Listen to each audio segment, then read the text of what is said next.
Hello everyone, welcome back to my channel Sumi's kitchen recipe. আশা করি যেখানে আছেন ভালো আছেন, আমরা ভালো আছি আলহামদুলিল্লাহ। আমি আজকে সকালে রান্না করে নিলাম হচ্ছে খিচুড়ি, দিয়ে দিলাম শেষ মুহূর্তের প্রস্তুতির সময় একটু ঘি। আমি সব কিছুতে একটু ঘি অ্যাড করি, তো ঘি দিয়ে দিলাম।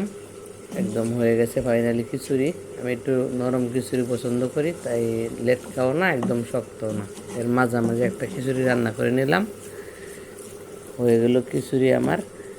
খিচুড়ির সাথে আছে হচ্ছে ডিম বোনা করব, ডিম, হাঁসের ডিম। তো আমার খিচুড়ি কেমন হয়েছে সবাই কমেন্ট সেকশনে বলে যাবেন। এই দেখুন, লেটকাও না নরমও না। এবার ডিম বোনা করে নেব। ডিম বোনা করার জন্য এখানে নিয়েছি হাঁসের ডিম। হাঁসের ডিম সিদ্ধ করে একটু ভেজে নিচ্ছি। হাঁসের ডিম বোনা অন্যরকম একটা ফ্লেভার আছে। তো আমি আজকে হাঁসের ডিমই বোনা করবো। আজকে এই পর্যন্তই ছিল, দেখা হবে পরবর্তী ভিডিওতে। সে পর্যন্ত ভালো থাকুন, সুস্থ থাকুন, নিরাপদে থাকুন। আল্লাহ হাফেজ।